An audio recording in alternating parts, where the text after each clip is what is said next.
Lo que no se gana no se obtiene. Del libro Hechos que prueban, de Amalia Domingo Soler.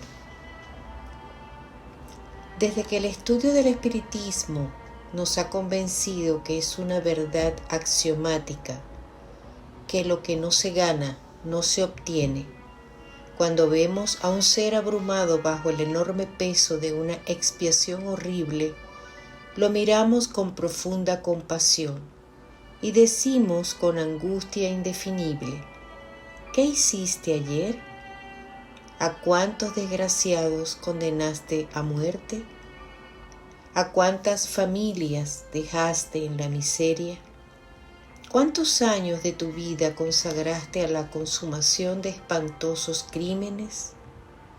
Grandes debieron ser tus delitos cuando para esta existencia no has conseguido ni un día de reposo ni una hora solaz. Estas o parecidas reflexiones hicimos hace algunos días al visitar por vez primera a una familia que ocupa una buena posición social, que posee bastantes riquezas y a la que sin embargo falta mucho para ser feliz. Se compone la familia de un matrimonio de 3 hijos. El mayor tiene 20 años, es delgado y de mediana estatura, blanco y rubio, cabeza de artista, frente pensadora y ojos que cuentan una historia de lágrimas. La expresión de su rostro es melancólica. Cuando está sentado, su porte es distinguido, su figura aristocrática. Cuando se estrechan sus manos blancas, finas y delicadas, parecen que se aprietan las manos de una niña tan suave en su tacto. Habla muy bien, se expresa con soltura, revela clarísima inteligencia y profundo conocimiento en el arte que inmortalizó a Murillo, a Velázquez, a Juan Juanes y a Rafael. Pero cuando se levanta, al dar los primeros pasos, una extremada debilidad en sus miembros inferiores le hace doblar las rodillas y le obliga a inclinarse y balancear su cuerpo, perdiendo su simpática figura, toda su esbeltez y distinción, pues se asemeja al hombre dominado por la embriaguez que camina torpemente, dando pasos inseguros en opuestas direcciones. Qué impresión tan dolorosa sentimos al contemplarle, aumentándose nuestra compasión cuando hablamos con él un largo rato, cuando vemos que posee, como hemos dicho antes, una buena inteligencia, sintiendo cómo es consiguiente la influencia de las pasiones juveniles. La vida se desborda en su ser, su voz vibra, su mirada fulgura, su ademán es apasionado y todo ha de quedar ahogado en sí mismo. Su imperfección, su debilidad física, le separa de los amores y de las relaciones de la vida, pues para ser amado en la tierra, para ser preferido a los demás, no basta poseer un alma grande y apasionada. Se necesita tener un cuerpo estéticamente configurado. El jorobado, el manco, el cojo, el epiléptico, el patizambo y todos los que tienen otras 1000 imperfecciones físicas, parece que solo han venido a la tierra para inspirar risas a los más y compasión a los menos. Y aunque a veces llegan a ser amados, como antes de serlo se han visto desdeñados por la generalidad, este desdén se ha infiltrado en su alma y ha ido formando en su corazón ese depósito de amarga ironía, esa profunda desconfianza que tanta lástima, que tanto hiere, que tanto humilla, que tanto mortifica y que, fermentando en su alma, como agria levadura, va formando el vacío en torno de aquel que, a pesar de ser un genio, que a pesar de ser un hombre grande, huye de la sociedad, como si hubiera cometido un crimen, se avergüenza de sí mismo. Le inspira repulsión su figura.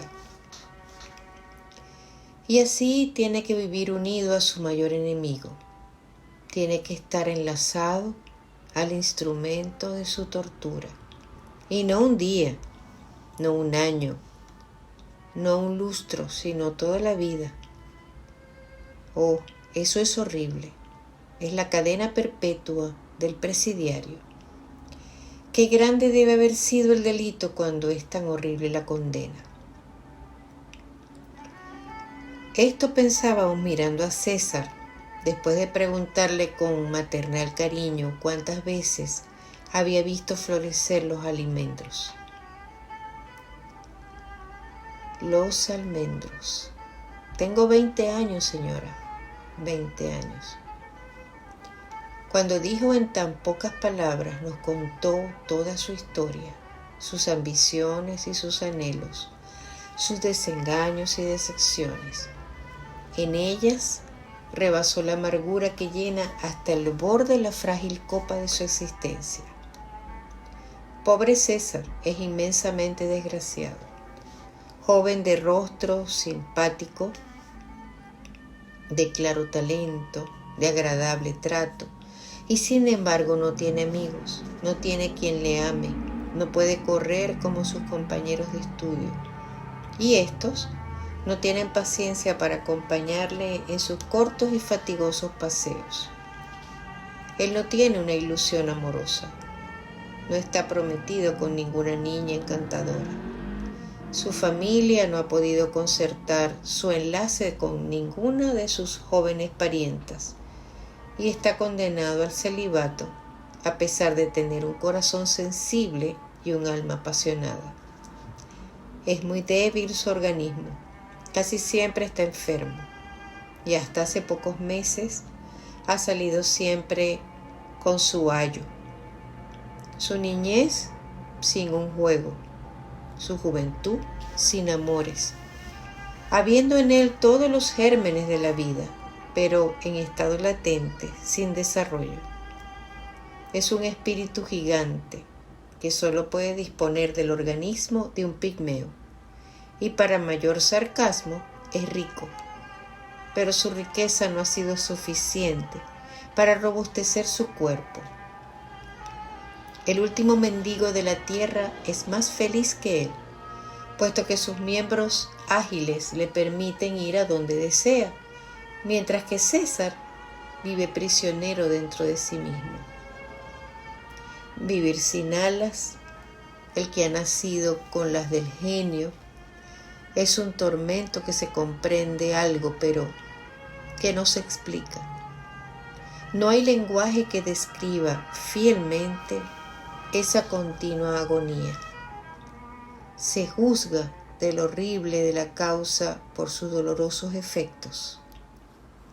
Sabíamos antes de conocer a César que éste era incrédulo en materias religiosas. Si nombraba a Dios era para apostrofarse, para increparle duramente por haberle dado la vida. Y 100 veces había dicho a sus padres: ¿para qué me habéis puesto en el mundo?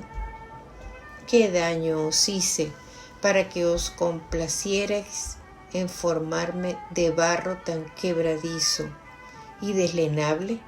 ¿Qué maldición pesa sobre vosotros que para legitimarme vuestros amores dais la vida a un ser raquítico que no puede vivir y gozar como los demás hombres? ¿Qué lujo de crueldad habéis desplegado, que llamasteis un alma inteligente y soñadora, amante de lo bello y de lo grande, para ofrecerle un cuerpo enclenque y enfermizo, que no puede sostenerse, y que en vez de ser el auxiliar de su espíritu, es un verdugo que lo atormenta incesantemente con su impotencia y su debilidad? Dicen que la misión de los padres es una misión divina. No la habéis tenido para mí, no. ¿Por qué me habéis despertado si yo dormía en el cosmos universal, si mi inteligencia no se había individualizado? ¿Por qué perdisteis a la naturaleza? Pedisteis a la naturaleza que fraccionara alguno de sus átomos para que dieran forma al primer fruto de vuestros maldados amores. ¿Por qué os conocisteis? ¿Por qué os amasteis? ¿Por qué quisisteis veros reproducidos? ¿No os bastáis uno al otro? ¿Por qué perjudicar a un tercero que sin vosotros no hubiera soñado con un cielo para después precipitarse en un abismo inconsolable? Yo de niño esperaba, yo creía en el oro, era un amuleto misterioso con el cual conseguía todo en la tierra, y me decía, mis padres son ricos, ellos pueden llamar y pagar espléndidamente a sabios doctores que vigorizarán mi organismo, y esperaba en la ciencia, en la riqueza y en mi juventud, pero los médicos me miran, me dan remedios ineficaces. Los años pasan, el niño de ayer es el hombre de hoy, y mis piernas flaquean, mi cuerpo oscila como arbolillo sin raíces, en poder de chiquillos traviesos. La burla de los unos y la compasión de los otros me irrita y me humilla a la vez. Quiero querer y los malos me cierran el paso. Quiero amar y no encuentro quien me ame. Quiero recorrer el universo y apenas si puedo salir de mi hogar. Decidme, ¿qué os hice yo? Responded. Si todo efecto reconoce una causa, yo quiero saber por qué me habéis hecho tan inmensamente desgraciado. Sus padres, como se comprende fácilmente, sufrían con su hijo todos sus dolores, todas sus angustias, y cuando le veían tan desesperado, su pobre madre lloraba amargamente.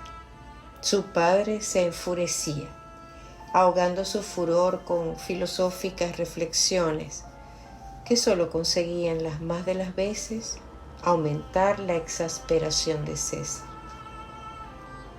Como no hay desheredados en la tierra, como todo dolor encuentra su lenitivo, César, cuando menos lo esperaba, ha visto ante sus ojos nuevos y dilatados horizontes. Entre sus amigos de la infancia hubo una niña dulce y cariñosa llamada Ángela, que se asoció a sus juegos con la docilidad que caracteriza al sexo débil en su niñez. César no pudo apreciar el cariño de su inocente compañera, y eran más las veces que la repelía que las que aceptaba sus caricias infantiles. En una de las temporadas que estaban enojados, murió Ángela, y César lloró la ausencia de la bella adolescente que al hacer su entrada en el gran mundo se llevó las manos al corazón, lanzó un gemido y huyó de la tierra porque sentía la nostalgia del infinito. Entre los numerosos amigos con que cuenta la familia de César hay uno o dos que son espíritas, y después de acaloradas discusiones, de burlas de una parte y de serias reflexiones por la otra, de magnetismo y de todo lo que se necesita para llevar al convencimiento a espíritus refractarios a las invocaciones, que cada uno de por sí creía que su creencia era la mejor, añadiendo a esto una gran desconfianza que rechazaba casi en absoluto la autenticidad de los fenómenos espíritas. Después de luchar con tantas y tan diversas contrariedades, una íntima amiga de la madre de César, una mujer entregada por completo a las prácticas religiosas, una buena cristiana en toda la extensión de la palabra, incapaz de mentir, temiéndole a los espíritus y experimentando en las sesiones espíritas dudas, contrariedad, hemos y todo lo que necesita para rechazar las influencias de los seres invisibles, dominada por un buen magnetizador, durmió con el sueño sonambúlico y ante César y su familia dieron principio unas sesiones de gran importancia. Porque por medio de la sonámbula se obtuvieron comunicaciones de varios parientes de los padres de César, a los cuales la médium no había conocido, describiendo su figura con perfecto parecido. César observaba atentamente y como no podía desconfiar de la sonámbula ni del magnetizador porque eran ambos sus personas respetabilísimas, incapaces de faltar a la verdad, su escepticismo comenzó a tambalear, y más aún cuando él mismo vio una especie de humo blanquecino surgiendo en los puntos que señalaba la sonámbula, así como el olor y aromáticas flores que la médium iba describiendo. Con bastante lucidez, aumentando su interés, cuando la sonámbula dijo alborozada: ¡ay! ¡Qué aparición tan preciosa! ¡Qué joven tan hechicera! Es verdaderamente encantadora. Quiero conocerla, pero va envuelta en un largo velo de nibia gasa. ¿Qué digo? No es gasa. Es una tela más impalpable. Su vestido es de lana o de tisú de plata, pero transparente. Se acerca a César, levanta una punta de su velo, le envuelve con él, se inclina y su cabeza casi toca en su frente. Debe mirarlo con inmensa ternura. Le pido que se descubra bien y aparta los pliegues de su velo. Dios mío, si es Ángela, pero mucho más hermosa que cuando estaba en la tierra. ¿No sientes su fluido, César? Estás envuelto con su flotante velo. Te mira como las madres miran a sus hijos enfermos. Te habla. ¿No la oyes? César confesó que sentía una emoción dulcísima que nunca había sentido, y desde aquel día memorable su existencia no ha sido tan amarga.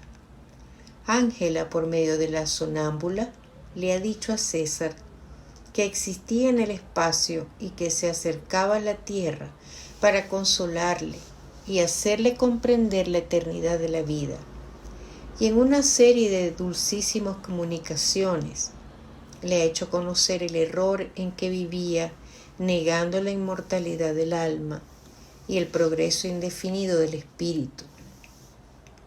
Y él, ateo, el enfermo desesperado, el genio aprisionado en un organismo inservible, hoy sonríe dulcemente y habla de los espíritus con la mayor sencillez y naturalidad, mostrando empeño en leer las comunicaciones y en contar todos los detalles de las sesiones sin olvidar lo más insignificante. ¿Qué cambio debe haberse verificado en la mente de César? ¿Cuánta habrá sido su sorpresa al volver a encontrar en su camino a la compañera de su niñez convertida en madre amorosísima, aconsejándole que se consagre por completo al divino arte de Apeles, por el cual César tiene decidida predilección, impulsándole al estudio de la filosofía espírita para conocer el porqué de lo que parece anómalo, para convencerse por sí mismo de que las existencias, cual la suya, tienen por base el olvido total de los deberes y el completo abuso de los derechos. César no puede ser feliz en la tierra, pero sí puede ser mucho menos desgraciado estudiando el espiritismo racionalista. No por curiosidad, sino por estudio, por conocer la causa que ha producido tan dolorosos efectos, hemos procurado ver las raíces del árbol que ha dado amargos frutos, y un espíritu nos ha dicho lo siguiente. Preguntáis quién fue César, con una ansiedad dolorosa con que pregunta todo aquel que se interesa por las desgracias de su prójimo. Por la clase de expiación se puede colegir cuál fue el delito cometido. Mas, ya que solo con vuestra razón no podéis deducir con toda claridad apetecible lo que deseáis, yo os diré a grandes rasgos lo que hizo en ese mundo en su anterior existencia. No es espíritu en cuya historia se registren horribles crímenes, no. En su encarnación pasada eligió noble cuna, gran riqueza, hermosa figura y genio aventurero, mas no para emplearlo en empresas provechosas para él y para su patria. Antes, muy al contrario, solo pensó en disfrutar lo que poseía, sin cuidarse ni poco ni mucho del aumento de su hacienda. Muy dado a lances amorosos, malgastó los mejores años de su vida, aprovechando las efímeras ventajas que le daban su belleza física, su distinción y sus bienes para ser atendido y obsequiado donde quiera que se presentaba, y desde la mujer nacida en las gradas de un trono hasta la infeliz que por hambre o por vicio se entrega al mejor comprador, él mintió amores y prodigó caricias bajo pabellones de púrpura y en el rincón nauseabundo del último lupanar de la tierra. Para esos malhechores, para esos forajidos que penetran en una casa honrada sin exponerse en lo más mínimo, hurtan el tesoro de la más valía, aquel que una vez perdido jamás se recobra. Para esos bandidos sin corazón no hay en ese planeta penitenciarías. Y más si el ladrón de honras es inmensamente rico, si riqueza le hace inviolable. Y el que hoy llamáis César abusó tanto de su posición social que impunemente labró la desgracia de muchas familias y más de una mujer enamorada y abandonada a su desesperación, murió maldiciendo su memoria. Y era tan hermoso, había en su mirada una atracción tan poderosa que le bastaba mirar para conseguir. Fue un galanteador de oficio, siempre con fortuna. Consideró a las mujeres como mercenarias y mercancías sin valor, puesto que no encontró ninguna belleza ingrata que despreciara sus halagos. Hizo daño, mucho daño, sin medir sus consecuencias, sin fijarse en mirar por un segundo la suma total de sus víctimas. Para él la mujer era una propiedad animada, como llamó uno de vuestros sabios a los esclavos. Creía que habían nacido hermosas para satisfacer los caprichos de su señor. Sus lágrimas le hacían reír, su furor excitaba, su ira no le concedía a la mujer más que un deber, el de engalanarse y embellecerse para ser agradable, negándole todos los derechos. He aquí todo. Y así como un correo de gabinete no se inquieta por los caballos de posta que estropea para llegar más pronto al fin de su jornada, de igual manera al que hoy llamáis César, le importaba un bledo que las mujeres murieran envenenadas por sus caricias. No merecía una mujer más consideración que la de ser mirada y acariciada en una noche de orgía. La mujer madre no consiguió tampoco su respeto. Por lo demás, no fue ni avaro ni traidor, y sus servidores le querían entrañablemente. No tenía más que un vicio, que le dominaba por completo, el apetito sexual. Este atrajo, como os he dicho antes, sobre su cabeza muchas maldiciones, porque fueron muchas las mujeres que le amaron y tuvieron que maldecir su desvío. Murió solo y abandonado de todos, cuando iba más embebido en sus lúbricos recuerdos, equivocó la senda y cayó en un precipicio, donde permaneció algunas horas sufriendo agudísimos dolores, hasta lanzar su postrer suspiro, sin que una mano piadosa cerrara sus grandes ojos, sin que un beso de ternura sellara sus labios. Para sus restos no hubo sepultura, y aún existe la tradición en su país de que su cuerpo y su alma se los llevó el diablo.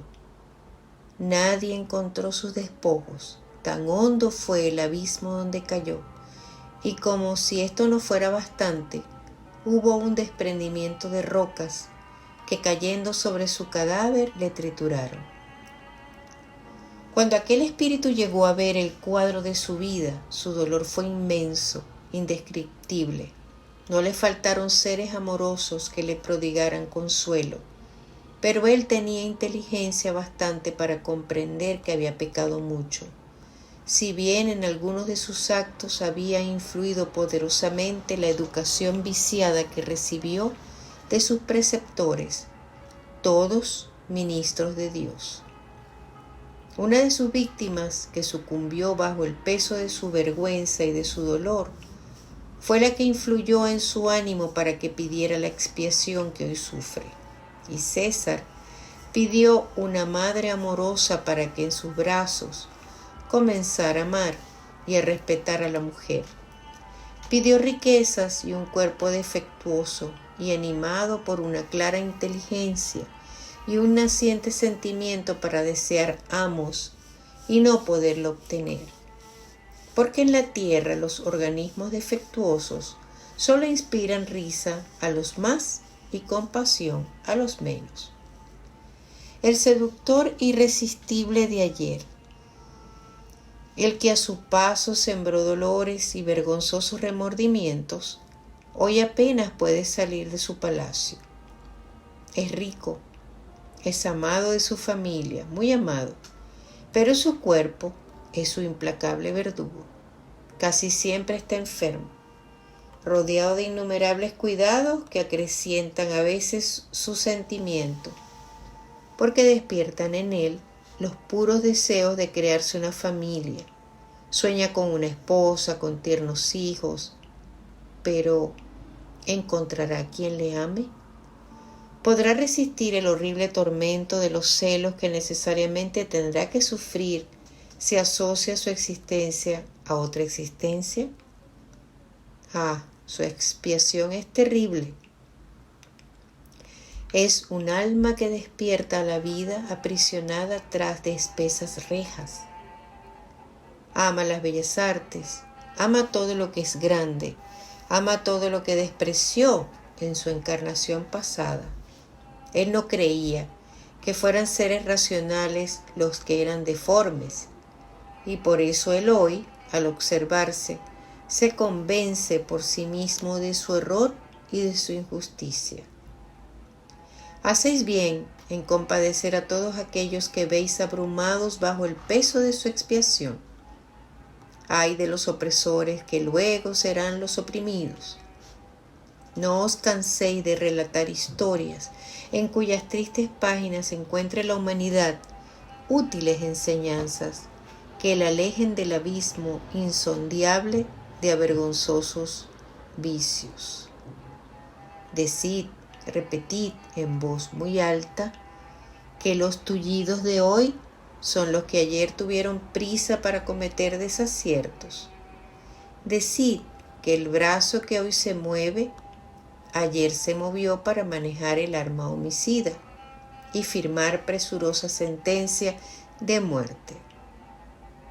Decid que los ojos que hoy no tienen vista, ayer se complacieron en mirar impurezas, contemplando también con delicia las contriciones de los condenados, cuando en el potro del tormento declaraban mentiras o verdades para dejar de padecer. Decid que los grandes sufrimientos son el resultado de grandes crímenes. Y no os inquiete que vuestras palabras no encuentren eco en la humanidad. Con un solo ser que os escuche, tenéis la recompensa de vuestro trabajo. Con un ciego que recobre la vista, podéis decir que habéis conquistado un mundo. Adiós. Creemos lo mismo que dice el Espíritu, que ha tenido la amabilidad de darnos algunas explicaciones sobre el pasado de César. Creemos que un ser que despierta del letargo de la ignorancia es un mundo en el cual comienzan a desarrollarse todos los gérmenes de la vida. Un solo pensador basta, en muchas ocasiones, para dar distintos rumbos a las escuelas filosóficas y religiosas que han imperado millones de siglos. Un solo artista hace con su genio maravilloso una verdadera evolución en el arte. Un solo poeta sirve para despertar el sentimiento de 100 generaciones. Las colectividades sirven para arraigar las innovaciones del progreso, pero la palabra mágica, hágase la luz, un solo hombre, es el que la pronuncia cuando llega la hora de la redención de un pueblo.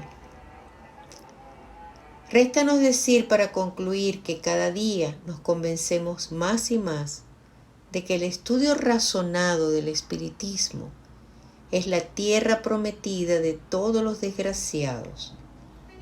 César, desde que se ha convencido de que las comunicaciones de ultratumba son una verdad innegable, busca afanoso ponerse en relación con los espíritus, consultando con ellos sus dudas y sus recelos sobre sus adelantos en el arte pictórico. Y cuando un desengaño le hiere y hondamente le impresiona, evoca a su ser amigo, y si éste viene, escucha dulces consejos y sensatas reflexiones. Su rostro se ilumina con los resplandores de una inmensa satisfacción. Tiene quien le ama, quien le aconseje, quien vele por él. Y estos no son individuos de la familia, ¿no? Son otros afectos. Ya no está solo en el reducido círculo de su hogar. Tiene amigos, amigos que no le envidian por sus adelantos en el arte, sino que muy al contrario le dicen: para el genio no existe distancias ni alturas, sube, avanza, que es tuyo el porvenir. Nunca olvidaremos a César. Su expiación nos hace mirarle con material cariño, y nunca nos ha parecido más útil la comunicación de los espíritus al ver a César escuchando anhelante los consejos que recibe de ultratumba. Por ella sonríe un mártir de sí mismo. Bendita sea la luz de la verdad.